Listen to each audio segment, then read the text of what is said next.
everyone, and welcome to the Winging It F1 podcast. It's our British Grand Prix review. My word, there's a lot to talk about because, well, it finally happened, didn't it? We will talk about it in a minute. With myself, Nigel Chu, and with two people who switched positions in the country over the weekend. We have Adam. That's good. That's last true. week we have Adam Dickinson, who was in London or near London, but is from the Midlands, and we have Freddie Coates, who was in the Midlands but lives near London. Does that make sense? Is Silverstone the Midlands? Yeah. I would say it's the north of the south. Yeah, but you'd be wrong. You don't know what the Midlands is anyway. You think it is a place. Yeah, Northampton can't be in the south, and neither can Northamptonshire. Yeah, I was in London. I enjoyed it, despite it being really hot. Yeah, it was nice. It was very nice, and yeah, I'm excited to talk about the Grand Prix as well because there is loads to talk about. I think it's safe to say I had a good time. I was at the Grand Prix and it was phenomenal. It was absolutely phenomenal to be at a Grand Prix. Just for the first time in 2 years to be part of that crowd is exceptional. And I think Silverstone did a fantastic job with the event. I've come back, I've done a test today, I'm negative. There looks like there isn't really HIV, COVID at all really at it, but we'll see later on, obviously in the week when stuff is announced, there's going to be a bit, but it seems to have been done very professionally with all of that kind of stuff. And they were checking tests and were checking vaccines at the door. So I think they've done a good job, have Silverstone. And I think having the full house there, it's just kind of, and it's been the case for most sports that when the fans come back in full with a full stadium, it's just been phenomenal. And I think, that's probably been my favourite thing about the switch to the V6 engines is you can really hear the crowd noise, and it's been the same in Austria and now at Silverstone. It's just, having that involvement throughout the weekend as well. It was from Friday through to Sunday. It's just so fantastic and just adds to the occasion so much. And you don't need earplugs if you're attending the race as well, which is a bit nice. Well, kind of nice, although the engines are nice. But we're going to talk about, before we get on to the incident of the race, we're going to talk about kind of what happened post-race in terms of online racist abuse. Lewis Hamilton being targeted with racist abuse from lots of people on Instagram, Twitter, Facebook, lots of social media platforms. Mercedes, F1, FIA, Red Bull, McLaren, I think most teams as well by now, or by this comes out, will have put out statements condemning the abuse. We do too. It's just not on at all. Why are you doing it? Yeah, what do you guys want to say about this pretty stupid thing?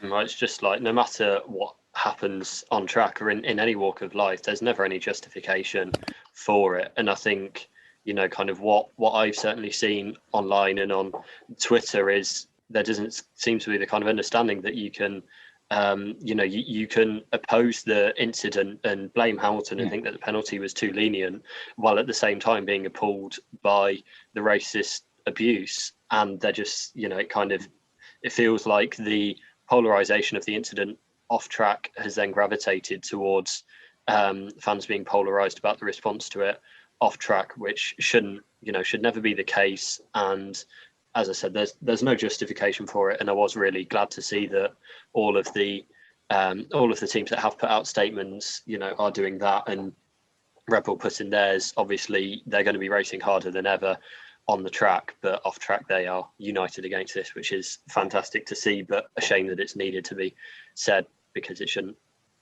Precisely what you guys have said is disgusting, just incomprehensible attitudes from people that they see sort of people as someone they can just I can't even try and put it into words how to sort of make it understandable, because it's not at all.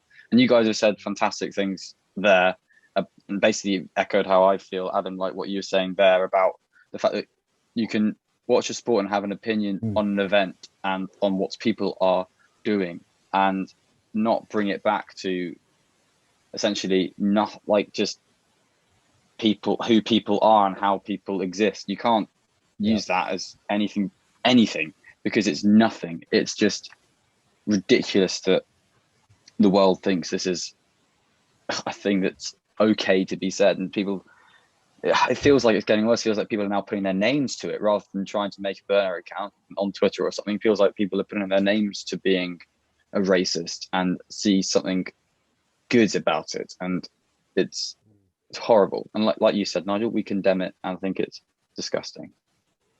Yeah, I'd say the one small positive in terms of the response to the racist abuse is that 5, maybe even 3 years ago, the teams might not have said anything, or it might have been overlooked just in the background. Whereas now, at least, it's been brought to light with the news. It's like first, like one of the first things on the news or whatever. People are talking about it. I guess that's the one small positive. Is that the direction that you guys kind of see, or something different? I think, to me, I think there's that, and also the fact that I think especially what we've seen with the football and Rashford, Sancho and Saka's abuse is just the pushback from, all the authorities on it, and the advert or billboard. I don't actually know who it's from specifically, but saying 3 lions and with those 3 footballers there, and the response to the graffiti on the Marcus Rashford mural as well. I think, there's, again, we don't want that to be happening, because we don't want there to be anything to respond to in the first place. But, seeing that response is encouraging, and hopefully, there just seems to be more pressure than ever on social media companies in particular to be clamping down on this, and not just kind of in a reactory way, but proactively, making it harder for people to get onto platforms in the first place if their only raison d'etre is to, throw this abhorrent abuse at people. So, just something that we all need to watch out for, and hope that it continues on that path. Yeah, the fight back to it feels stronger than ever, and it doesn't feel like that's going to go away. And I think that's fantastic. Yeah, 100%. That's that. We hope it doesn't happen again. It all came about obviously because of the incident between Max Verstappen and Lewis Hamilton. We haven't talked about this before we've come on, so I have no idea what Adam or Freddie think of it. They don't know they probably do know what I think of it, because it's me. But we're going to find out. So they collided. Nigel, do you want to guess? Do I want to guess? Yeah, guess what do you want I'm to guess? thinking? No, guess our opinions. Guess our opinion. Guess what you're thinking. I mean, that is a whole mind. I think you both think it's a racing incident. Bang on from me. Yeah, for me as well. Yeah. And I've actually done some preparation for this, because I looked at the article you wrote for Racing 365, where you didn't take that view. So I came in a bit more, know thine enemy and all of that. I came in a bit more. I've had some thinking time since then. I would say if you'd been following my Twitter, it wouldn't have been a mystery at all which side I was going down on. Yeah, mostly in retweets, to be fair. I haven't been able to do Twitter because of the Grand Prix. Didn't get any connection there, but yeah, I may well have jumped onto a similar bandwagon as Adam with that. But Nigel, back to you. You start this section again. They collided at Cops. It was very aggressive. On Saturday and Sunday actually, it was brilliant. But it happened. We thought it might happen. It's an unfortunate incident. Verstappen did manage to walk away. He was checked at hospital. He's all okay, which is a very, very good thing. We're super happy about that, of course. Hamilton got a 10-second time penalty. Managed to come back and win the race. We'll get onto that. But the incident itself, why do you guys think it's a racing incident?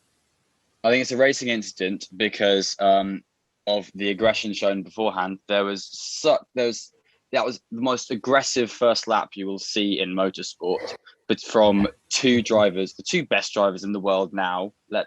let's not be silly about it, going hammer and tong, balls to the wall for the lead of the race. And they both had every right to put their car where it was, because they know how to drive at inches from each other. You look at turn 1, Verstappen and Hamilton are level, and they both push out to the wide of that corner. Verstappen kicking up the dirt, but keeping his foot in because he needs to, even if he's skirting on that, to keep Hamilton and push him out through turn 2. They both do that. Come to turn 3, and Verstappen breaks a bit later and gets out, but then Hamilton is able to get and block Verstappen from going too wide into the loop before the Wellington Straight, and Hamilton does that to set himself up. They're coming down the Wellington Straight to Brookland. Verstappen chops to the left. Hamilton tried to keep the slipstream and then comes out. They touch wheels, probably twice, I think, from what I've seen, down into Brookland, and they both brake late. Verstappen tries to hang out Hamilton to drive, but Hamilton can come around, and the beautiful corner that Luffield is in keeping cars close together allows them to take a separate line, which leads them onto the run down to Copse after Woodcote, where Verstappen goes a touch wide. You can see the gravel sort of dust up, and that's where Hamilton gets a mega toe because he's so close going into that section, and Verstappen goes to defend. Hamilton does a little dummy, and then basically is inches between Verstappen and the wall. And because of the aggression shown between all of that from both drivers, and the fact that there's an end plate difference in it, so there's no point in saying who's ahead because it's an end plate, basically a front wing distance. There's no point with that argument. That none of them are going to back out because they've proved already that they're not going to back out. They've tried to force the other to back out 3 times already, and it hasn't happened. So why is it going to happen now? Because they're both going in at acute angles to that corner that is not the racing line. They're both not taking it perfectly. They both have got Leclerc behind, who's not far behind, but that's not in their minds because they're focusing on just leading that race.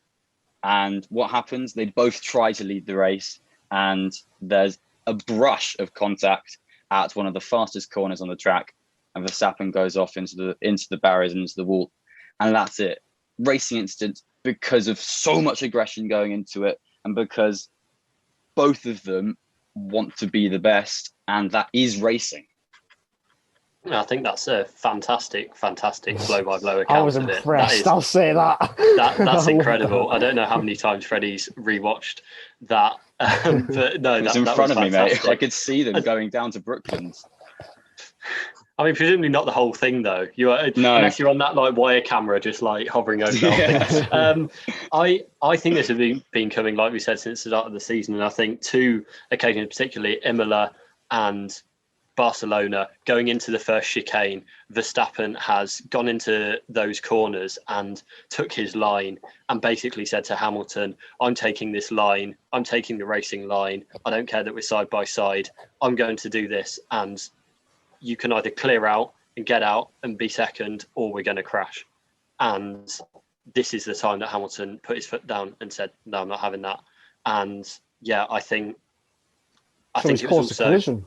I think it was in the I'll come back to that later, in the sprint race. I think that affected it. And I think this is what the race said, that Hamilton was in there in the first lap and then couldn't get past, and then Verstappen went away and he couldn't get close, and Hamilton definitely didn't want a repeat of that. Nigel, to your point, I think it's completely a racing incident. I think both drivers could have avoided it. I think Verstappen goes in to the corner, turning in and expecting Hamilton to not be there. He does a correction, does Verstappen. Verstappen drives in, he turns in, and Hamilton is still there, and he goes, oh, sugar, Hamilton's still there. Yeah. Does a jink to the left to try and give Hamilton the room. He does give Hamilton the room, and that's fair play to Verstappen for giving Hamilton the room. But it shows that he was trying to go to the apex, and Hamilton's trying to stay on the inside, and that's the kind of thing. They're both going, into each other, because that's just what happens when you're side by side at the acute angle to a corner. It's what happens. And also, sorry, I'll just say this quickly, that there's the saying of all the time, you've got to leave the space. They both left room on either side, but leaving the space doesn't mean you can just turn in and leave one car's width on the apex, and it doesn't matter whether your competitor is on that car's width or not, because Hamilton, he was further out, but when they went into the corner, they weren't together. And I feel like Verstappen, as I said, I feel like he turned in thinking I'll leave as little room as possible and Hamilton will back out, and he didn't. So I think both drivers could have avoided it. Nigel. Verstappen left more than enough room, and Hamilton had a lot of space to his right hand side. If Hamilton, Hamilton misjudged it. He takes too much speed and doesn't hit the apex at all. He's miles away from it. If he hits the apex, there's no incident. Simple. But the only way to hit the apex at that corner, at that acute angle where he's been pushed up against the wall of the only way to do that is surely to brake suddenly really, really hard and still get clipped by Verstappen on the turn in. No, you just turned in earlier. No, he couldn't turn in earlier because of where the corner, the radius of the corner was at the start. He does turn parallel to where the corner is. It comes in tighter, but he can't turn earlier, because if he turns earlier, he is going to go onto the curb and clip the wall and go out even more. If he turned earlier, and if he I don't think he can turn slightly earlier. less speed, he hits the apex and there's no collision. Because there is so much room to his right-hand side. But I don't think that's an excuse, because there was a lot more room to his left-hand side. There was half of Oxfordshire to his left-hand side. And I don't think you can argue that, to be fair. I don't think you can argue that Verstappen should then go all the way arcing. No, because Verstappen's left more than enough room. No, but what I mean is, I don't think... I mean, like I said before, the cars are there, and that's the angle that they've gone for. If you're on the inside, you don't have to be hugging the curb on the right-hand side or on the inside for the entire corner. No, you don't. He did that later on in the race with Leclerc. But it's so different doing it later on in the race when there isn't 18 other cars behind you. If he does it then... You have to look at the incident in isolation. You can't look at the incident in isolation. Yes, you can't look at the... You have to look at it by itself. If you're looking in isolation, don't bring up Leclerc's. Yeah, I was about to say. Yeah. So, I think that's the thing. I don't feel like, they both pick their lines, and they both pick their lines going into the corner. But just because Hamilton's on the inside, I don't think he has. I think there was. Yeah, I just don't. So why do you he's got to hit the apex. Why did you think in Austria that Norris and Perez deserve penalties then, but this doesn't? Because that doesn't add up at all. Because Norris and Perez pushed them off the track. They left no room no cars width between the. That's exactly what their left-hand side wheel was going to and the exit gravel curve of the corner. Hamilton wasn't. In fact, Hamilton might have even ran wide. He took in so much speed. That's after the fact. That's after they contacted, though. And you can't do that for me. You've got to leave some room, and Hamilton did not do that. He collided into him. Completely missed the apex. They're firstly, this isn't looking at it in isolation, and secondly, they're completely different issues. Let's not issues. Get bogged down on that. But I'll just finish this point. That they're completely different issues because of the space between the left-hand side of the car or the outside side of the car and the gravel. In Austria, there was no space on any of those incidents. And that was why the driver got pushed off. In this, it's a different part of the corner. They're on a different part of the track, different proportions to the edge of the corner. So, I just think they're completely different instances. Just to clarify, what both of you are saying is you're happy if the driver on the inside does not take the inside of the turn to force another driver out wide or make a collision. You're saying you're both happy with that, no penalty. We're not saying that you can just drive into someone. We're not saying you can push someone out, but we're saying that when it does happen completely unintentionally, this was unintentional. It's a mistake. Yeah. It's just a mistake. That's all. It's completely unintentional. All of that, obviously, from both of them when they're both coming in. Yeah, let's say. But I'm not necessarily saying it's the perfect thing to happen and that it's completely fine. I'm like, look at that. That was really okay. Because I do think they both came in too hot. I agree with what you're saying, Nigel, that Lewis could have done more, but I also think that Max could have done more, and both could have prevented it. Verstappen could have done more. I think Verstappen could have done more because he went straight over to Lewis. He could have come way more over to the left to take the corner. The driver on the outside, all they have to do is leave enough room. They don't have to do anything else. If they leave enough room, they cannot be penalised, in my opinion. Well, if he's leaving enough room, he's not getting hit, and it's that kind of thing. But he did get hit, even though he did leave enough room. And that's my point. Well done. And so it's like, so yeah, if you want to go to what could have happened, Verstappen, because he pushed right over to the right-hand side, he could have come all the way to the left-hand side back on entry, which is the racing line, but he didn't. He was way over as well. And because they both went in so hot from that angle, it's a racing incident for me, because there wasn't one perfect and one imperfect. It was two imperfects. Does that make sense? Is that compute with you? That opinion, I've got this. All makes sense. Yeah, I fully understand it. I just have a different take on it. That's all it is. Okay, well, that's me. Two imperfections. I just think, and that's it. If you're not, I just think if you're not hitting the apex of a corner when you're side by side, you're doing something wrong there. And I think Hamilton has just completely misjudged it. He's not thought about the speed he's taking, the angle with a car alongside, and he's just made a massive mistake. I don't think Verstappen's thought about that either, to be honest. I think neither of them has thought because about he's not done anything wrong. He's turned in expecting Hamilton not to be there. Turned into the corner. that's what he did. Hamilton turned into the corner. Yeah, Hamilton didn't turn early enough. He didn't go in a straight line, did he? No, that would be an interesting crack. It wasn't Senna Prost. That's the thing. Yeah, like people have been saying, oh, it's Senna Prost and that kind of thing, because that's a fast right-hand corner you got at Suzuka, which at the time is, you think about sort of the angle of the car. For the angle of that corner for the cars then, it was a similar sort of flat thing to this. But in that situation, Senna's not as far alongside, and he just plows into Prost, who turns in. That's a situation where you can. That's a situation where you can turn in. That's the kind of thing. But in this kind of situation, they're so next to each other that it's just so. I'll tell you what. Different. I don't know if this is right. If this was Nikita Mazepin instead of Hamilton, would you two be saying this? Do you think? We wouldn't be having the conversation. If it was Nikita Mazepin on Verstappen, yeah. You think we got Hamilton biased? Like, do you really? No, then they're lapping each other, and Mazepin shouldn't be racing him anyway. Well, so yeah. I don't know. I feel like I should say that I would defend Mazepin. Yeah, but that's the kind of thing. Like, if you're going with that kind of, my whole thing with it is sort of the level of aggression coming beforehand and that kind of thing. I feel like it wouldn't get to the stage with Mazepin. But I think on the flip side, like if it's Mazepin on Giovinazzi or something like that, like I don't feel like anyone's calling for him to have a race ban. So I'm not calling for that at all. No. But a lot of people are. I think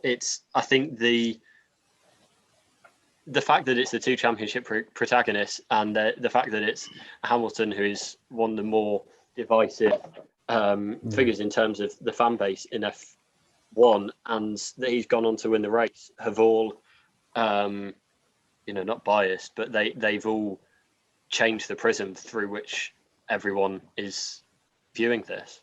When you're when you're both at two cars at absolute high speed, heavy fuel, cold tires, side by side, they're going to lose aero efficiency because of that and everything as well, because they're both not getting perfect aero from each other because of where they are in the corner. They're both going to have difficulties with the car in that situation. And that all adds up as well on top of everything we've said. And the fact that they're able to drive so fantastically anyway in those situations is laudable. But like, this kind of thing is really not rare on a first lap when the cars are so close together. And even if it happened on lap 40, though, I wouldn't take any different view. No, nor would I, mate. No, because of where Hamilton was so alongside. I mean, you look at the Red Bull conversation. We'll probably get onto all of the comments, but calling it a desperate move and stuff like that is completely stupid because of how much the move was on for Hamilton. He was so there, and it's not like he was going from a car length back and then going, oh no, I've gone too far. It wasn't him on Alpine at Brazil in 2019 being way too far back, but that's the kind of thing.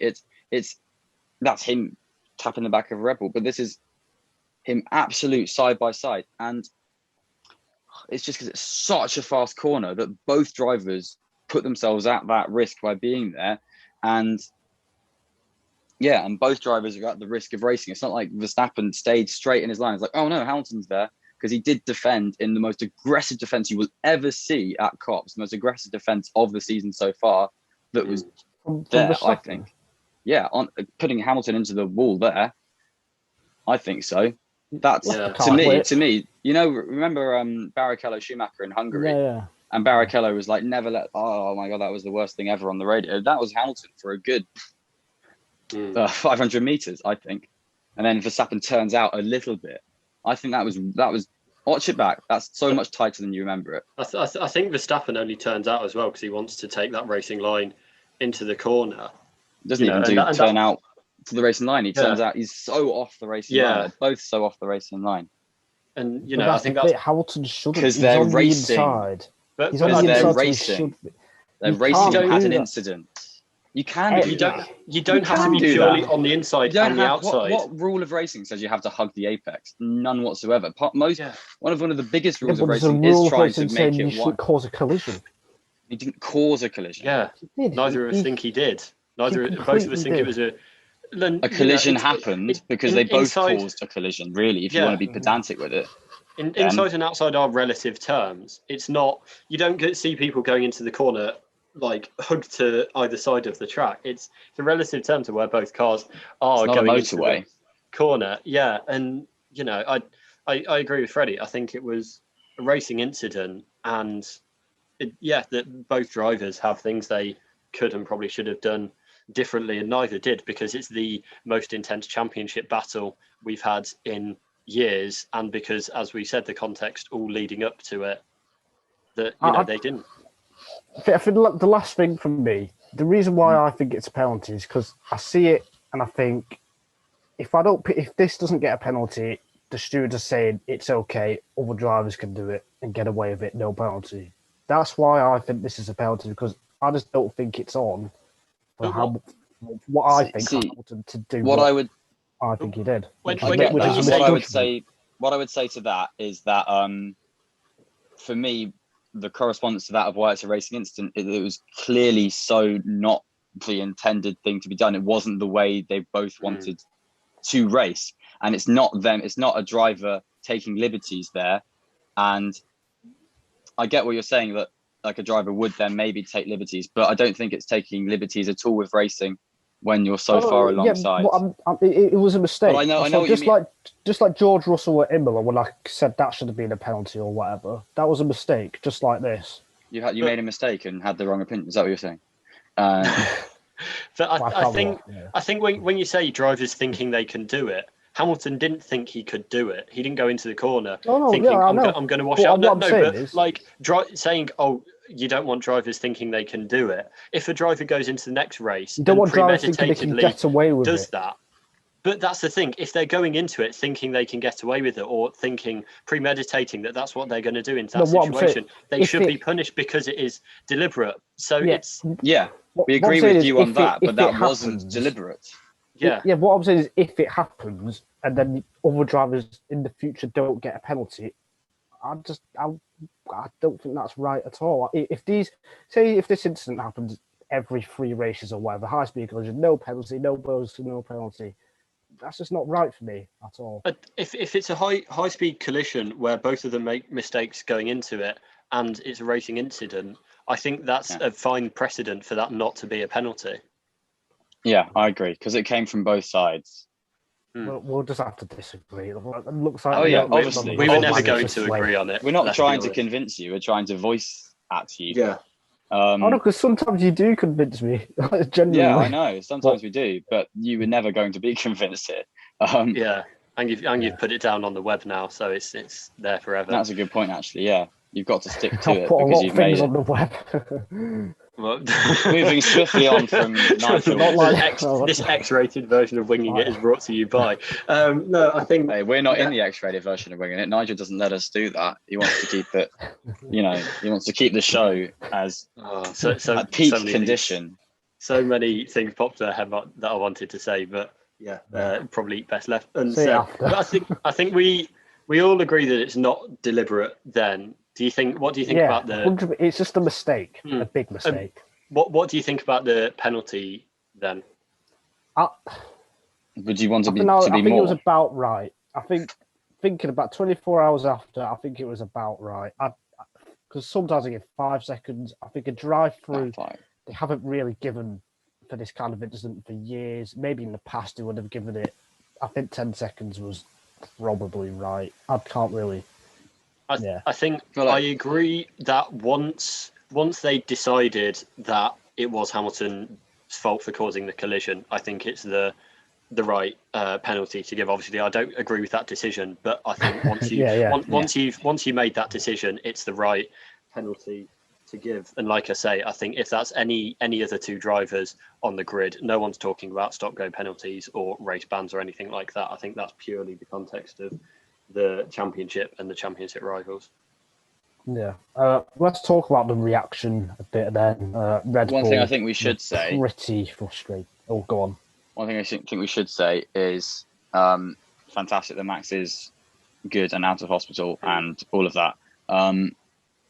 But yeah, it was a 51G impact with the wall and that's big. That's what 51 times his body weight, which if you say that's like 80 kilograms, that's coming up to what four and a bit tons that is being slammed into him. Really, it's like being hit by a lorry. So that's big. And just carrying on from that, I think it's another show of F1's safety features that you can have that impact, and the car climb out of it a minute and a half. The survival cell remains mostly intact. The tyre will deform, which is kind of what it's meant to do in that situation. And also, I think the halo, the tyre, his right rear tyre was the one that bounced up, wasn't it? And that it was only the rubber from that. That's the thing. It was a weird thing. The kind of sort of rubber band sort of snapped and the rubber came off, but the rim, the tethers still worked. Yeah, but seeing kind of where it then kind of landed back on the car, it really wasn't far away from the cockpit. So You're right. if buts and maybes, but the halo could have been called in again, which is, as I say, I think the F1 safety features again have shown their worth. Let's talk about the reaction to the incident then. Red Bull's Christian Horner and Helmut Marko were pretty livid with the incident, to say the least. Marko calling for a race ban. Horner not happy about many things, including Toto Wolff going to see the stewards, the incident itself, etc. What do you guys make of that? I can understand Verstappen's reaction afterwards, and I don't. I mean, it's difficult to say, but kind of talking about celebrating while Verstappen was in hospital, I think it sounds like Lewis didn't know that he wasn't at that point, that he'd seen the crash and presumably seen the replays and seen that it wasn't anything like Grosjean's, for example. That he walked out of the car. Yeah, exactly. He was first told by Sky, by Natalie Pinkham. Yeah. So, I think, I think I don't really have a problem with Lewis's celebration, and it kind of, I don't think that's the thing. And to be honest, I think Verstappen would have celebrated the same way if the shoe was on 100%. the other foot. To be honest, yes. That's a take away. I interviewed Zach O'Sullivan for something for F1 Feeder Series, and he said at the end I asked him whether he would celebrate, and he said he didn't think he would celebrate fully, which I thought was quite interesting. But that's an aside. I think in terms of Horner, I think he should have known better, really. Yeah, precisely. That's my exact thought. It feels a really sort of immature response from Christian Horner, and just sort of some of the stuff he said, like, Hamilton was nowhere near alongside. I mean, they're supporting your team, and then there's just disputing fact. And it's like, I can understand you saying, and I can understand, appealing to the ref, basically. Like, it's just like shouting "how's that" when there hasn't been any hope of a clip of the bat. Like, it's that kind of thing. I get that. And then saying, "Oh, Michael, we think this penalty should be massive," but then having a party line of Cops isn't an overtaking location. It's the old turn one, for Christ's sake. Then having the party line of he was nowhere near alongside. It was a stupid attempt to move. And then it was desperate What the hell are you watching, son? That was I no. might Not defend him on that point. I think he go meant away. desperate in terms of. Okay. No, sorry. Go on. I think what he meant was, and Houghton said it himself, and I think Adam mentioned it earlier, was in sprint qualifying, Houghton knew if Verstappen got away, then that would be it. So that was like his one chance. So like it was kind of, maybe desperate's not the right word, but that was his one chance to go for it. So he kind of went all in. I think. Yeah, I don't think that's a criticism if you're then saying it's all in. I think the way he was saying desperate, I think he was saying desperate as in like no hope. I don't think it was a no hope kind of situation. Yeah. So I look at that and think, come on, guys, appeal to the ref better. And I understand you're apoplectic, but be apoplectic calmly. I know it's hot. The thing is, for me, I feel like Toto Wolff would do exactly the same and say similar things. I really do. I don't think it'd be as personal an attack. Just going back to what you said about desperate, I think Hamilton was desperate, but it wasn't a desperate move. That's kind of the where I'd distinguish it. And no one overtakes on cops. It is a racetrack. And exactly. In the world, apart from the Baku type bit, apart from that, you can overtake anywhere. So there's that, and I truly don't think Toto would react in that way, to be honest. I think every team principal would has the right and the duty to defend their driver, really, especially in that situation where at most it's a 50-50 situation, but I don't think there was any need to kind of go so hard on Hamilton. I don't know kind of whether it's part of a wider strategy. I can understand it weirdly, because I think, your lead star man's in hospital. You've just gone out of the race. He's only had an hour to cool down, and ultimately it's going to be what, 750,000 euros I've read to repair that car. So I can understand the frustration. But I think it is like 2 hours after the incident, at least. I think if they'd gone to him on the pit wall immediately afterwards, I think I'd kind of maybe expect that. But having such a long time to kind of cool down from the adrenaline rush of the incident itself, I just think he should be better than that. And I doubt he'll kind of change his view on it. But I think kind of looking in races time when this is repeated, or if this is repeated, then I like you, I think it'll be interesting to monitor the response, but I kind of think he'll come out in a worse light after that. And I can't help but think that it was just fueled by I get this, and this is leading to what you were saying, Nigel, sort of fueled by passion and rage and stuff like that. But then that means I lean down with Adam and stuff like, okay, take a step back, cool down on that, and I don't know, it feels like trying to spare some blushes by just saying the same thing later on. But it is a hard situation. It's a hard situation. So angry. Yeah, you would be so angry, but it's just, there's being angry, and then there's sort of gaslighting it in a way. Yeah, he got some facts completely wrong. 100%. Yeah. But I think that's what I'm disputing. That's the bit I think it's fine. I think it's fine to be angry. I'm not saying don't be angry. I'm not saying, oh, look at that, they had a crash. Good day, sir. Oh, old bean to Toto, have a good race. Then fine. I'm not thinking he's saying that.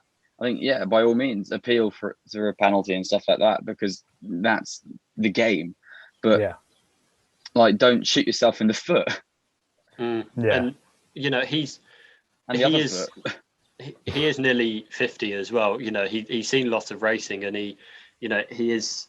I just think he's old enough to know better. And also, while I don't, I'm not going to kind of link him to the racist abuse. I don't think he was majorly causing that, but I think he knows.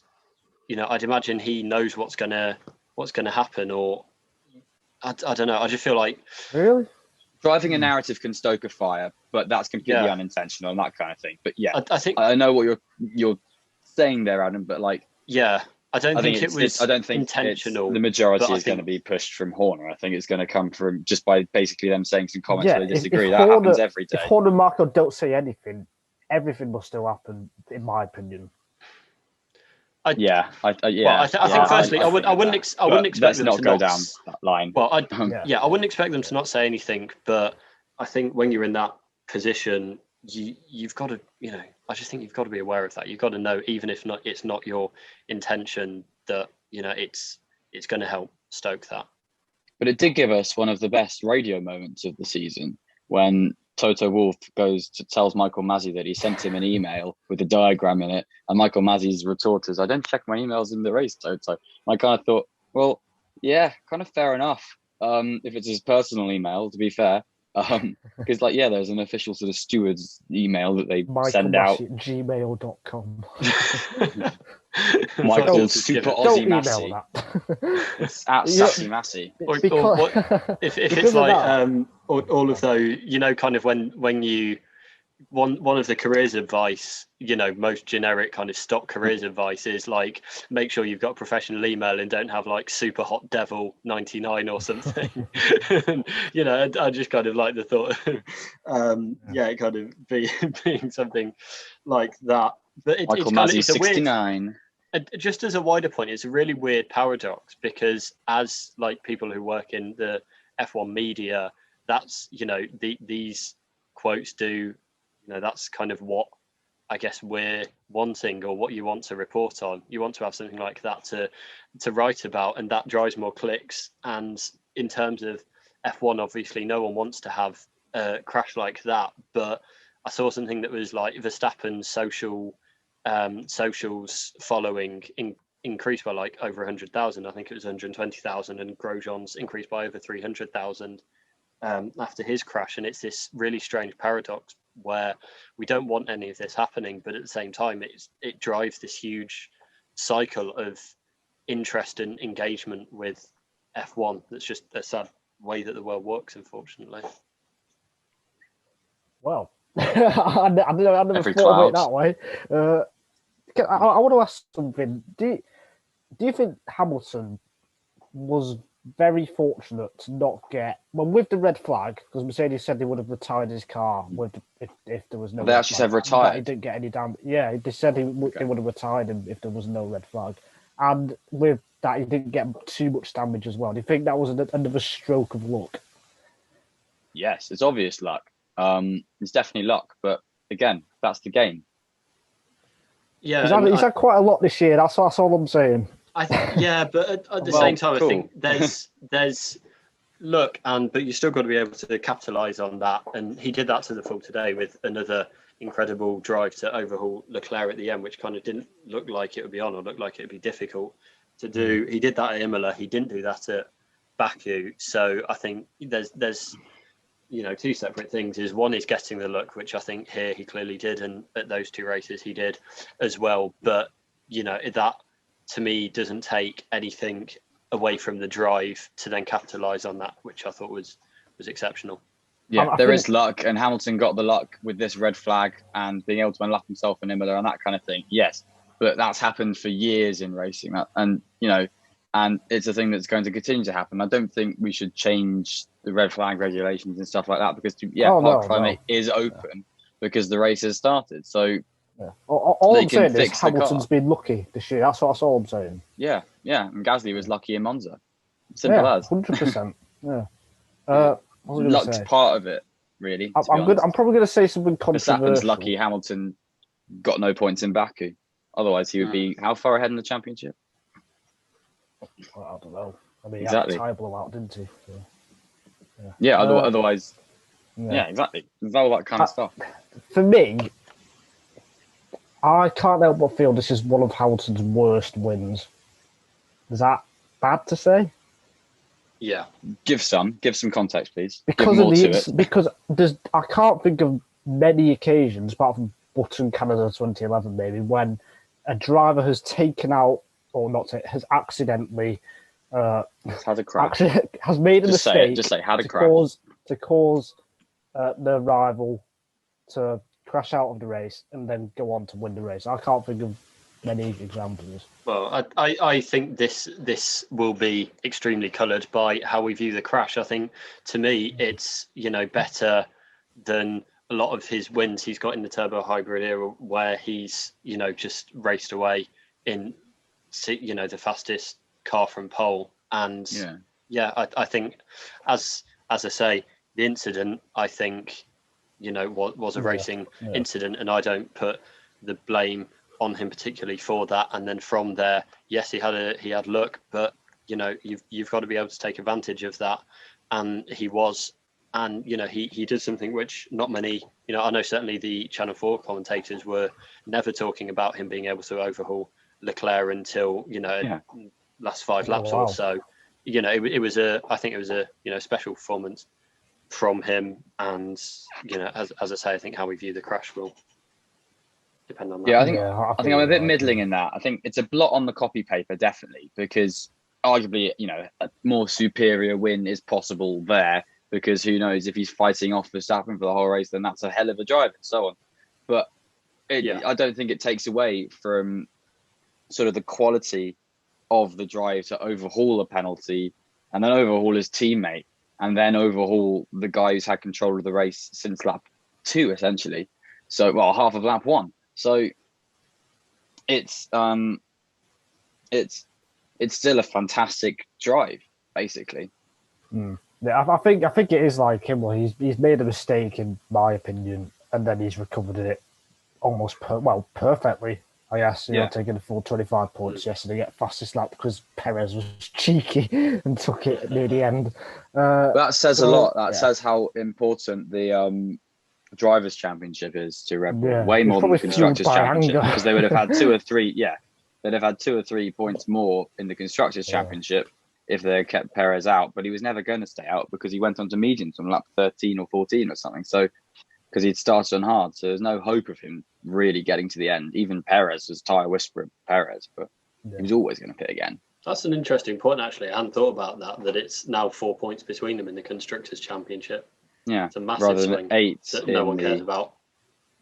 Yeah, exactly. Rather than 8 in the drivers, rather than 7. So it would have been 40 or 40.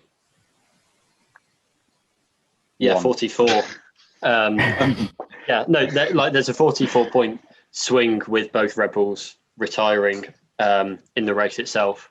That they've made up a 40-point gap there. That's what I'm trying to say. Speaking of championship, I think me and Adam, can't remember if you said it, Freddie, thought Hamilton, this should have been a must-win, and it happened. Just like Monaco, when I said Verstappen, it was a must-win there, and then Hamilton had a bad weekend, Verstappen won. It's happened here, albeit different circumstances. It's game on now, isn't it? I think we're talking about a must-win for Hungary. For me, it's Charles Leclerc and Carlos Sainz at Ferrari, because that car should work there. So, but I mean, to keep a championship from being at whatever it could have been, which is 40-point deficit, 41-point gap in that drivers, yes, he did have to win it, and he did win it. It's interesting. Horner was in a piece with the London Evening Standard. Then he was basically saying Red Bull should have about 4 home races left on the calendar, with Belgium, where Verstappen was born, or was it? And then Holland, obviously, Japan with the Honda link, and Mexico with the Perez link. So I found that quite interesting. I just wanted to say at some point in the podcast, and it seemed like the best place to do it. 2 of them might not happen. Mexico and Japan. Is there anything else you want to say about Hamilton before we move on to, or Verstappen before we move on to the others? I thought Verstappen's start in the sprint was spectacular. Yeah, he took off like a rallycross car. Unbelievable launch. It was fantastic. It was a brilliant launch. But that's all else I've got. And he was on fire. Yes, and on the flip side, Hamilton to take pole was, I'm sure we'll get onto the formats later. But I really, well, okay, yes, fastest in qualifying. It was Speed King was fantastic. Yeah, it was a fantastic quali battle that I really enjoyed. So I think that was a great achievement I think we all disagree with pole position being from the sprint, and we all think it should be from the qualifying on the Friday. Well, just because of the sheer sort of magnitude of the qualifying, that I mean, kind of pole position has always been whoever starts first, hasn't it? Yeah, and I get that, and I think it makes sense, but also it kind of diminishes the qualifying, which is in that kind of thing, which is still there. So it's kind of like if the qualifying wasn't there, then maybe because the qualifying's there. But that's at the end of the day, it's semantics.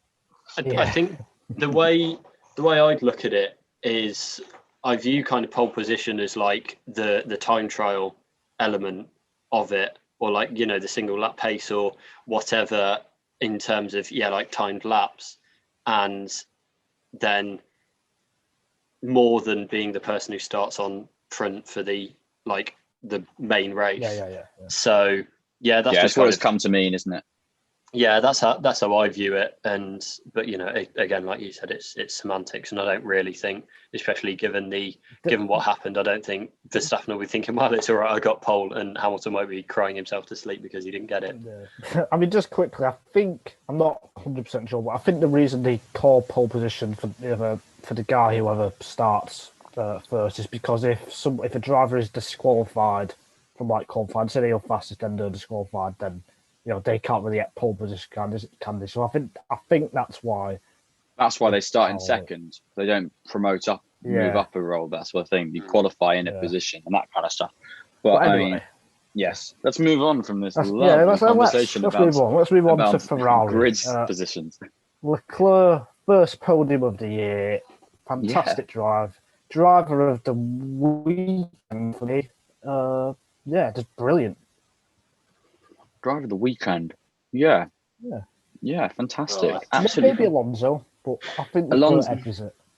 Yeah, I think Leclerc does edge it because of just the pace he extracted from that car. I was impressed with how close he was in the sprint to Bottas. I don't know how much this was shown on the TV, but when you're at the track, you can see them coming round, and Leclerc was right on the back of Bottas for the whole sprint. So, Bottas was conserving soft tyres. But, Leclerc had mega pace there. And his start to get to third was brilliant. And his start, the restart, was fantastic as well, to hold on to that lead and control the race in such a phenomenal fashion, even with engine cutouts and stuff like that. Engine cutouts and fastest lap at the same time. Hats off to you, son, to be honest. Fantastic drive. He did deserve the win. I can't remember exactly what the gap was when Hamilton and Verstappen came together, but to be in that situation, because it didn't really affect Hamilton's corner majorly, but the fact that he was kind of able to, I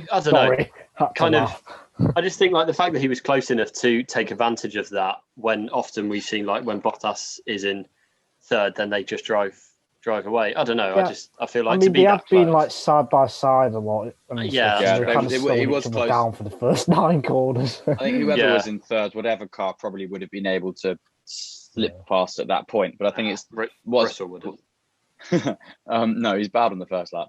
But I think what really sealed the deal with me with Leclerc is the fact that he was able to gap Hamilton for the entire first stint and for basically half of the second stint, really. So we thought it seemed that Hamilton just turned the wick up when later on, when they realised they'd wear on the hards and that kind of thing, into a level that Leclerc couldn't do. And that's fair enough, but Leclerc was able to be at such a high level at one point when I finally managed to get connection and check the lap times on my phone. It was only Leclerc and Hamilton in the 1:30, only them two, and it stayed pretty much that way, with Bottas occasionally flashing up there until Hamilton got past Leclerc, really. So when it was a bit demoralised, but he's still only 3 seconds behind at the flag.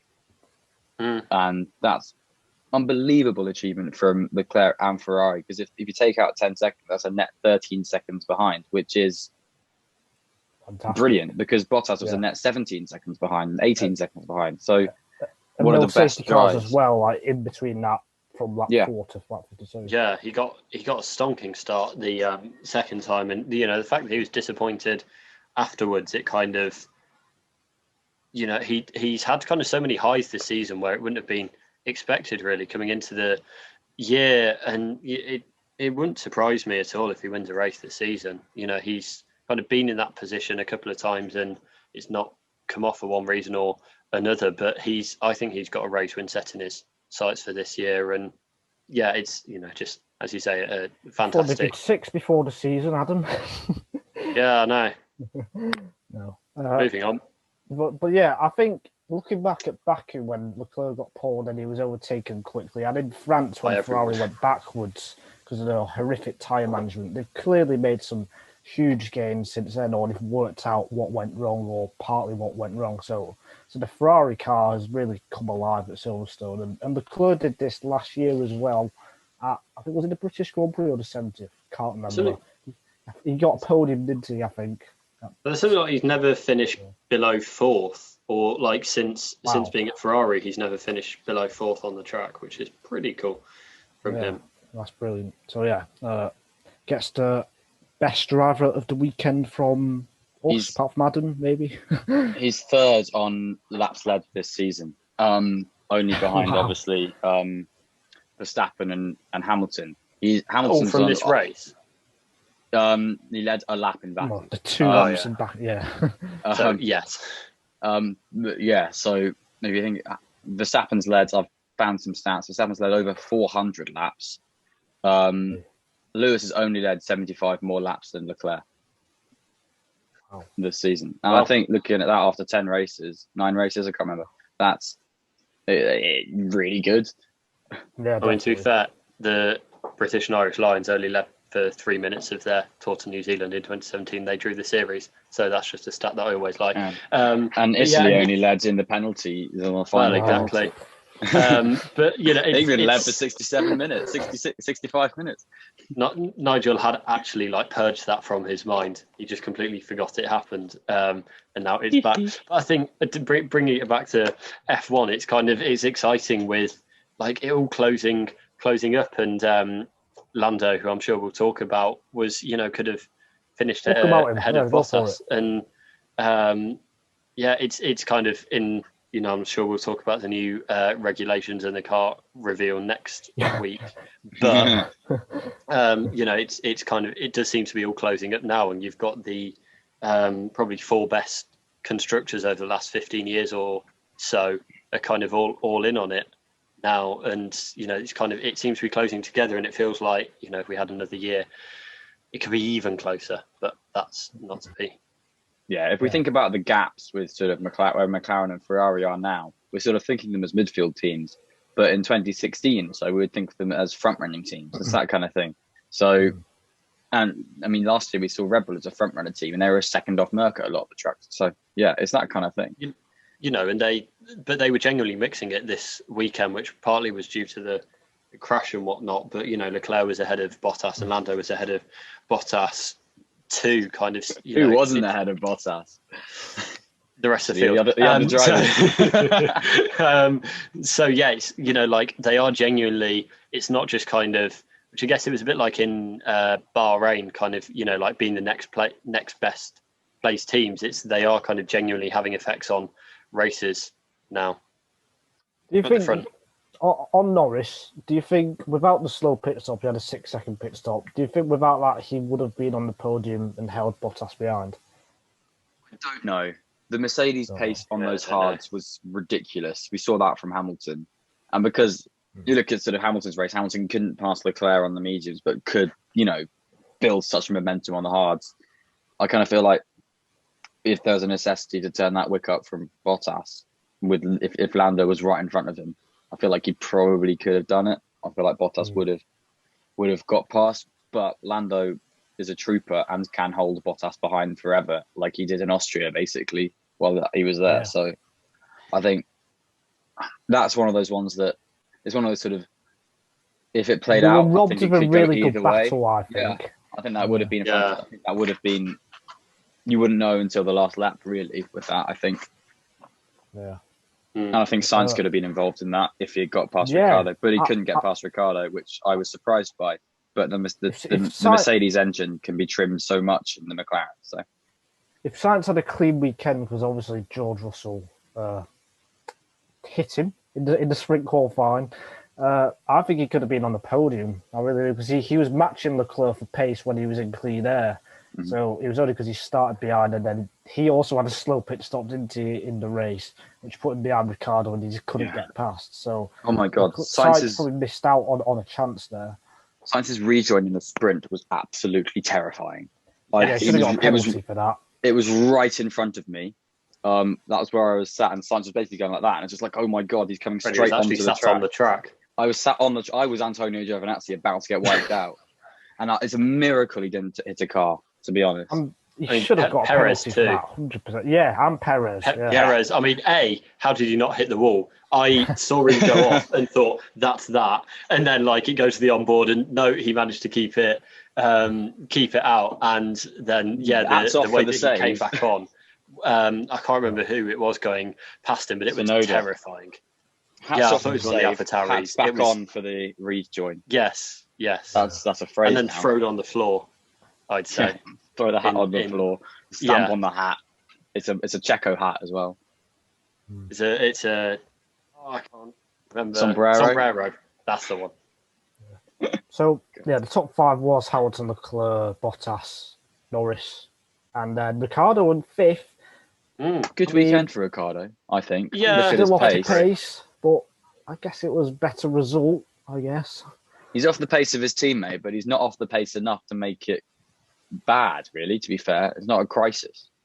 Well, he's already done enough damage this year, so exactly. So he's got to perform. I think it was better than Austria, and I don't know. Is this his best race of the season? Bahrain was his best. Spain was very good, wasn't it? But I think it's a step in the right direction, and it's good that he's having that before the summer break. Obviously, we'll have to see what happens in Hungary if he finishes 15th. Lots of corners in Hungary. Maybe not. But I think it's a step in the right direction, and hopefully he can kind of take that into next weekend. Yeah, I think so too. I think sometimes you have to have these weekends when you're looking to come back. And I think we kind of saw it with Tsunoda this weekend as well. He was relatively quiet, but he did okay. I think he finished ahead of Gasly in the end, which was very good. Only because Gasly had a puncture. Gasly had a puncture, came into the pits, and then was only a few seconds off Tsunoda at the end. But this track was really, really bad for AlphaTauri. This is probably their worst track of the year. And to be fighting for points with Gasly was a godsend anyway. But to have Tsunoda in the position to pick that up when Gasly had to pit was very good. Yeah. I think look at Vettel as well. The kind of way that he got that boost from the Monaco performances was going well this weekend until he lit up the rears and tried to go down the old pit stop. Silly spin because he had 2 very good starts. It's really annoying. Starts. His start in the sprint was good. He's made up places at the start, and at the restart he was doing all right. And it's just then he just lit it up. Otherwise, he probably could have got let's say 7th. 7th or 8th, I think. Yeah, it's frustrating, but Stroll was there to pick it up, and he did. So fair play to the second drivers. But there's still a lot of positives to take out of this weekend for Vettel, and hopefully it's the same arc for Ricciardo. Yeah, we'll see. I want to talk about Fernando Alonso. He was probably second on the list for me in terms of best drivers stars. Yeah, the second brightest. He was slightly less bright star. Yeah, Spanish drivers. His start in the sprint qualifying, the sprint race was unbelievable. 11th to 5th. Oh my lord! Yes, he had soft tyres, but he took some risks there, and he did manage to go round the outside at Cops, unlike other drivers. So that was pretty bold. Yes, Verstappen didn't. We know. So yeah, just a brilliant weekend. And in the race, this is what I loved.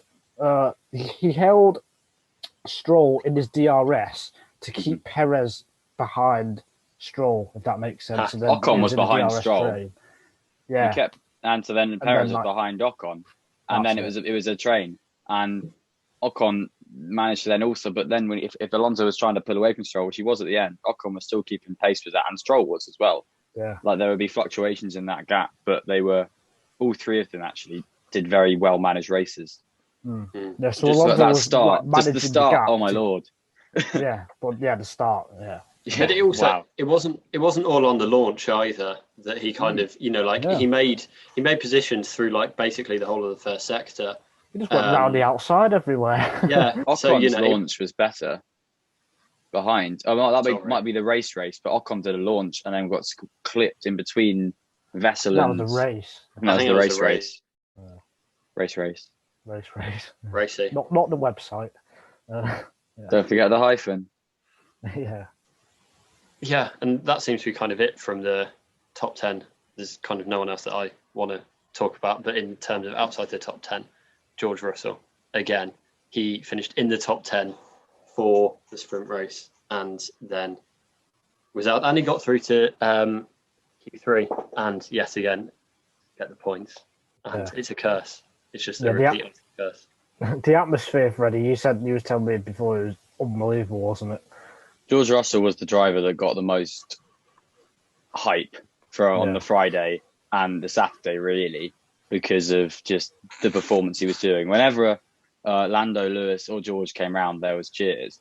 But on Friday, each session it ramped up for George to a level of I haven't watched any of the qualifying like online and that kind of stuff, but you could hear it sort of building as he came round to your bit of the track, and everyone sort of it was like a Mexican wave in a way of for 5 kilometers on the track with the grandstand. And I feel like he said in an interview, did he say that he could sort of see it in the corner of his eye, the sort of at Luffield, yeah, and that's just definitely honestly, it was huge, the support for the British drivers. And in the race, whenever Lewis kind of if he got past Lando, and when he was getting close to Leclerc, you'd see the gap getting closer, and there was cheers towards that on. And it's just sort of something you don't really think about when you watch it on the telly, because I don't know, it feels such a sort of British Grand Prix thing, but like it's so huge, that support. Yeah, brilliant. Lots of love. I mean, it's a shame his race. I mean, Latifi didn't finish that far behind him in the race, so he didn't really have a good race, in my opinion. And he also caused a collision with Sainz. But so for me, it wasn't one of his best weekends. Really. It got scruffy from the sprint, because the qualifying was excellent. To be fair, he was 0.17 off of fourth place. Fourth, unbelievable. So he could have been in Leclerc's position. If it had all gone fantastic. Oh dear. Right. Well, I think that is all of the drivers we're going to talk about today. We still have a few other things to talk about, such as 2022 regs, the sprint format, but we're going to leave it till next time, or else this podcast will be 7 hours long, and you don't really want that, do you? Because 70 minutes is enough. It's about 70 minutes. It's about 70 now. Yeah. So it will be by the time I've stopped talking. 100's too big for the edit. My thanks to Freddie. My thanks to Adam. We will see you. Thank you, Nigel. Next time. Thanks. We'll see you next time next week. Goodbye. Goodbye.